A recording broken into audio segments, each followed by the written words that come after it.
चल रहा लक 28 कुड़ी था, 47 वेट कुड़ी था। अभी डीजे ने तो ऐसा हिंदुस्तान का बेड़ा गर्क किया है, पूछो ही मत।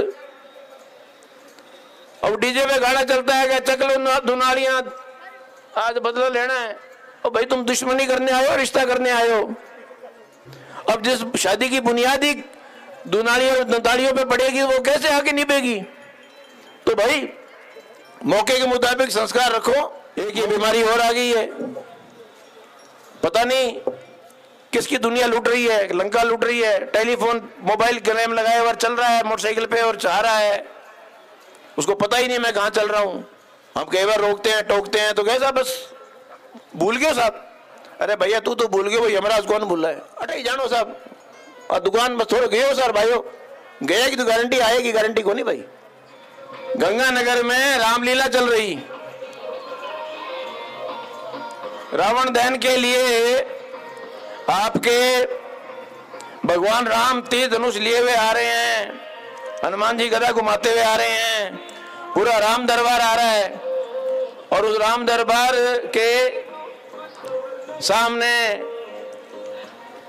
रावण का, कुंभकर्ण का, मेघनाथ के पुतले हैं, उनको जलाया जाएगा। और एक मंच लगा हुआ और उस मंच पे गाना चल रहा लक 28 कुड़ी था, 47 वेट कुड़ी था।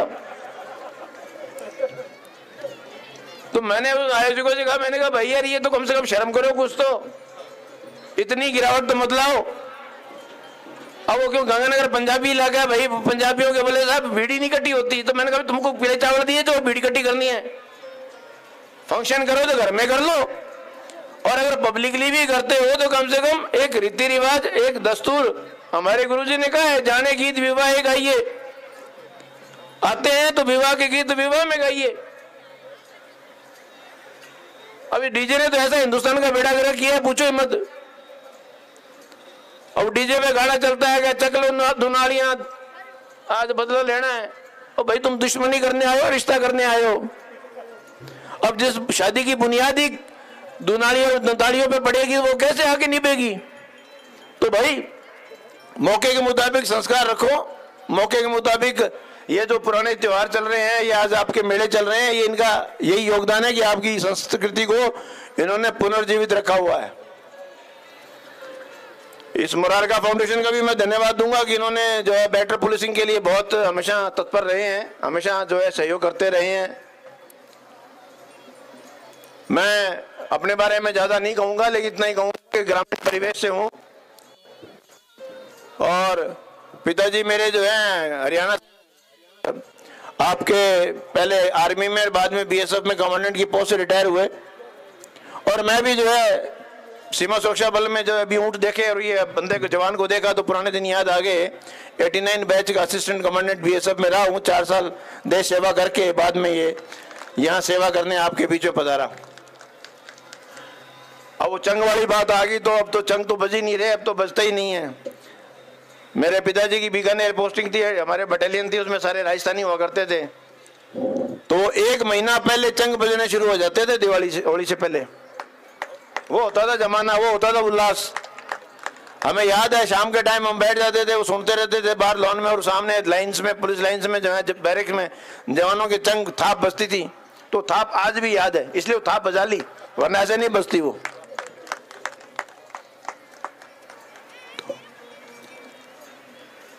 आप सब यहाँ पधारे, मैं ज्यादा समय नहीं लूंगा। हमारा एक सड़क सुरक्षा सप्ताह चल रहा है, सप्ताह क्या महीना चल रहा है, इस बार उसको लंबा कर दिया। पुलिस अधिकारी होने के नाते, एक सामाजिक प्राणी होने के नाते, एक मौजूद व्यक्ति होने के नाते मुझे बड़ा दुख होता है कि हम हमारे बनाए हुए कानून की अवहेलना करने में शान समझते हैं।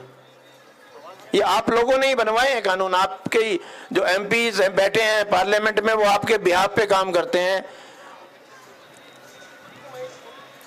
और कोई फर्क नहीं पड़ता कि मैं धारा 304 लगाऊं, 304A लगाऊं, 302 लगाऊं, लेकिन एक्सीडेंट में जिस घर का मौजूद व्यक्ति खत्म हो जाता है, वो पीड़ा केवल वो परिवार ही समझ सकता है।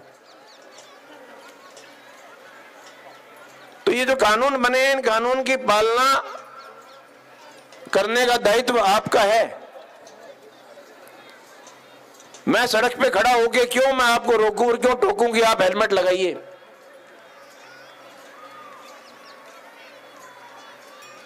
क्या ये जो आदमी बैठे हैं इनकी अपने परिवार के प्रति कोई जवाबदारी नहीं है कि एक्सीडेंट हो गया और मैं मर गया तो मेरे परिवार का क्या होगा? ये जो माताएं बैठी हैं क्या इनकी जवाबदारी नहीं है कि अपने पति को, अपने बेटे को घर से बाहर निकलते वक्त उसको हेलमेट लगवाने के लिए कहें? ये जो बच्चियां बैठी हैं, ये भाई बैठे हैं, क्या इनकी अपने प्रति, परिवार के प्रति जवाबदारी नहीं है क्या? जागरूक बनिए, जवाबदार बनिए अपने आप को और सुरक्षित चलिए। एक ये बीमारी और आ गई है, पता नहीं किसकी दुनिया लूट रही है, लंका लूट रही है। टेलीफोन, मोबाइल क्लेम लगाए हुआ चल रहा है मोटरसाइकिल पे और चाह रहा है, उसको पता ही नहीं मैं कहां चल रहा हूं।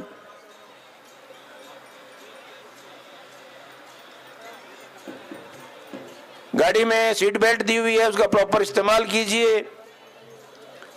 हेलमेट के बारे में हमारी बहुत बड़ी भ्रांति है कि साहब हाईवे पे एक्सीडेंट होते हैं, हाईवे पे हेलमेट वाला नहीं मरता, बहुत कम मरते हैं। ये अपनी जो देसी गलियां हैं ना शहर की, इन गलियों में सबसे ज्यादा एक्सीडेंट होते हैं। हम कई बार रोकते हैं, टोकते हैं तो कैसा बस भूल गए साहब। अरे भैया तू तो भूल गए, वो यमराज कौन भूल रहा है? बेटा माफी कौन, वो सेकंड चांस नहीं देता कभी भी किसी को। अटे जानो साहब, और दुकान बस थोड़े गए हो सर भाइयों, गया की तो गारंटी आएगी, गारंटी को नहीं भाई।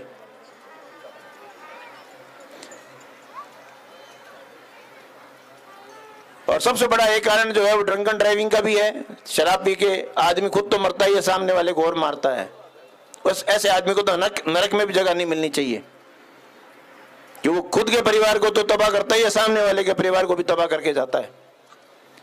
तो ये आप आए हैं इन मेलों के माध्यम से, मनोरंजन करिए लेकिन चिंतन भी करिए कि हम समाज में कहां हैं, कहां जा रहे हैं, क्या हो रहा है, क्या नहीं हो रहा है। बच्चों को संभालिए। मेरे पास ऑन एवरेज दिन में 3 जोड़े पेश होते हैं कि साहब हमने लव मैरिज कर ली है या हम लिव इन में रह रहे हैं। ये समाज कहां जा रहा है, विचार करिए। इसके दोषी आप हैं। Parenting is a 20-year business. मैंने मेरे बेटे को जो स्कूल में पढ़ रहा था उसको 2 चीज के लिए मैंने मना कर दिया था। एक इकलौता बेटा है, मैंने कहा जब तक कॉलेज नहीं पकड़ ले तब तक मेरे से 2 चीज मत मांगना, एक मोटरसाइकिल और एक मोबाइल। उसको भी पता था बाप के तेवर उसने नहीं मांगे, मांगता तो देता भी नहीं, देता तो गुद्दी में 2 देता खींच के।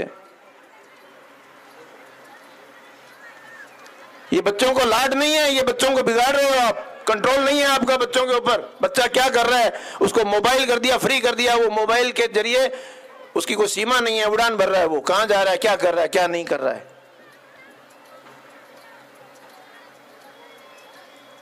बहुत दुख होता है जब मैं देखता हूं। और फिर माँ बाप हमारे पास पेश होते हैं और रोते हैं कि साहब एक बार बच्ची से मिलवा दीजिए, और बच्ची कहती है मैं मिलना नहीं चाहती। जिस साल 18 साल उस घर में रही हुई बच्ची अपनी माँ से मिलने से मना कर देती है। ये समाज है हमारा। ये हमने बच्चों को प्यार दिया है, ये लाड पाल किया है हमने, ये हमने बच्चों में कॉन्फिडेंस जनरेट किया है, ये बच्चों की हमने परवरिश की है।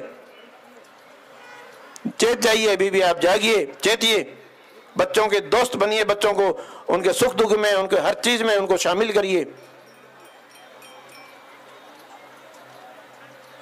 कुछ बातें मेरे मन में आई थी समाज के नाते, एक अधिकारी के नाते, एक मुखिया के नाते, मैं जो देख रहा हूं हो रहा है, इसलिए मैंने अपने उद्गार प्रकट किए। आप इस में आए हैं, उत्सव में उत्सव मनाइए।